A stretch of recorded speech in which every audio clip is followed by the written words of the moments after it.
Assalamualaikum semua, perkenalkan saya Aina. Adanya saya di sini untuk berkongsi beberapa tips atau cara bagaimana kita dapat mengurus masa dengan bijak. Seperti yang kita tahu, masa tidak dapat dikawal oleh sesiapa pun, termasuk diri kita sendiri, kerana masa akan terus berjalan tanpa menunggu atau berhenti buat seketika. Kata pepatah, masa itu emas. Bermaksud masa itu amat bernilai dan berharga bagi yang mampu mengurusnya dengan baik supaya sentiasa bermanfaat untuk diri kita dan orang lain.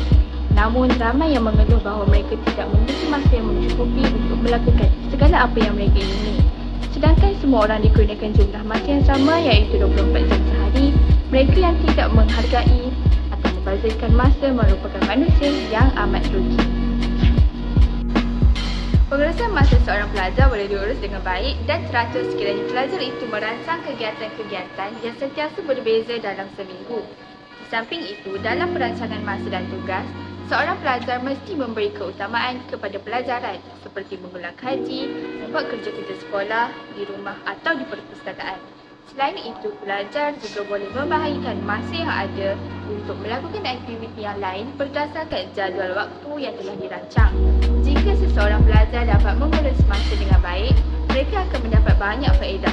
Masa yang diberikan selama 24 jam sehari itu digunakan bukan sahaja untuk menyelesaikan tugas-tugas sekolah, malah boleh menyertai kegiatan luar bilik darjah yang dirancang terlebih dahulu. Hasilnya, mereka boleh mencapai prestasi yang baik dalam bidang akademik dan cemerlang dalam kegiatan luar bilik darjah. Penyertaan yang aktif dalam kegiatan luar bilik darjah boleh mendatangkan kepuasan sekiranya kegiatan-kegiatan tersebut tidak mengganggu masa belajar mereka dan menjejaskan pelajaran di sekolah. Sekiranya seorang pelajar tidak dapat menguruskan masa dengan bijak, kesan-kesan buruk juga akan timbul. Mereka akan menghadapi kesukaran untuk membahagikan masa mereka antara belajar dan aktiviti luar. Sekiranya masa yang lama digunakan untuk menyertai kegiatan-kegiatan luar bilik darjah dan tidak dapat memberi perhatian terhadap pelajaran di sekolah, mereka tidak akan mempunyai masa untuk menyelesaikan segala tugasan dan kerja-kerja sekolah yang telah disiapkan oleh guru pada masa tertentu. Timbullah tekanan dan pergeseran antara guru dan murid hingga menyebabkan prestasi pelajar dalam bidang pelajaran akan merosot. Para pelajar juga harus ingat bahawa mereka juga harus membahagikan masa mereka untuk bersama dengan keluarga, sahabat dan juga melakukan rekreasi bersama sahabat atau keluarga. Komunikasi dan perhubungan antara pelajar dengan anggota keluarga, terutama sekali dengan ibu bapa, adalah wajib diteruskan setiap masa tanpa halangan. Mereka boleh berkongsi kehidupan setiap hari dengan mengadakan perbualan tanpa merasa segan dengan ibu bapa mereka. Ibu bapa juga akan berasa gembira sekiranya anak-anak mereka masih berkomunikasi dan bermesra dengan mereka. Selain itu, sahabat juga penting kerana mereka ialah orang-orang yang boleh kita percayai selain daripada ibu bapa kita.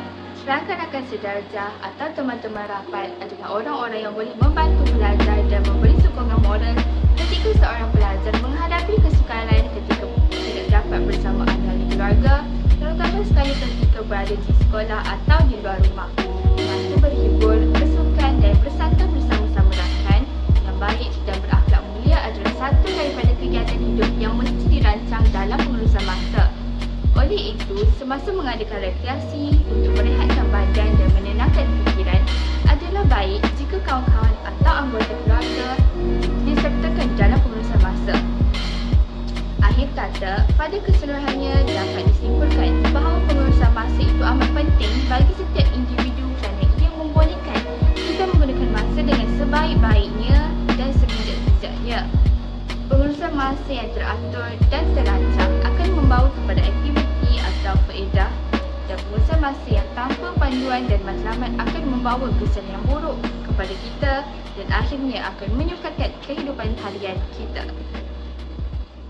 Hai, jadi hari ini saya nak berkongsi sedikit mengenai cara pengurusan masa. Saya sebenarnya seorang yang jangan terkejut kalau saya cakap saya lakukan banyak pekerjaan. Saya buat freelance modeling. Saya juga ada bisnes saya sendiri. Saya handle bisnes cookies. Maknanya dari segi production sampailah ke delivery, beli barang, buat cookies, deliver ke orang, saya sendiri yang buat semua. Bila waktu malam saya mengajar. Saya adalah tutor. Saya mengajar student sekolah. Sekarang ni saya ajar subjek matematik dan juga bahasa. Before dia saya pernah ajar bahasa Perancis. So kadang-kadang orang tanya, macam mana saya boleh buat semua kerja tu dalam satu masa? Okay, dia saya macam ni, bila waktu siang, first kali saya akan prepare jadual. Saya dah tahu dah, bila siang saya sebenarnya ada kerja yang saya kena settlekan, macam saya ada photoshoot dan juga saya kena siapkan order cookie saya. So bila malam saya dah ada kelas ni, so bila siang tu saya akan make sure yang kerja saya untuk siang akan siap, sebab saya tak nak drag kerja tu, sebab malam saya ada kerja lain juga. Sebab bila kita ada jadual ni, dia senang tahu untuk kita lebih atur kita punya masa, sebab kita dah tahu dah untuk hari sekian ataupun masa sekian kita kena buat apa. Dia sebenarnya kalau kita tak ada planner, buku planner tu, kita boleh guna kalender juga untuk buat jadual. So kita boleh tulis lah, okay, untuk hari ni kita ada appointment pukul berapa, so untuk hari lain kita ada appointment pukul berapa. So bila kita ada jadual, masa kita akan diurus dengan lebih mudah. Sebab sebenarnya jadual tu adalah sebagai guideline je untuk kita supaya kita jadi lebih disiplin. Yang kedua, okay, bila buat kerja kena fokus tau. Contoh kalau saya nak buat cookies, okay, saya perlukan contoh 6 jam untuk buat cookies. Jadi sepanjang 6 jam tu saya akan cuba fokus, saya tak akan buat benda-benda yang boleh distract saya tau. Tapi bukanlah bermaksud 6 jam tu saya akan kerja 6 jam je tak ada rehat, tu tak adalah. Itu memang boleh buat diri stress juga. So kalau ada masa tu mungkin boleh menghadap telefon kejap ke, mungkin nak reply WhatsApp ke, ataupun nak tengok video apa ke untuk buat kita kurangkan stres. Kalau nak buat kerja tu secara relax, tapi kita make sure kerja kita siap. Contoh kalau nak study, ni kalau tips untuk student lah, sebab kita pun pernah jadi student kan. Bila nak study tu cuba macam letak dulu phone tu kat tepi. Memang kita cakap okay, sejam ni nak try study dulu sejam. Lepas tu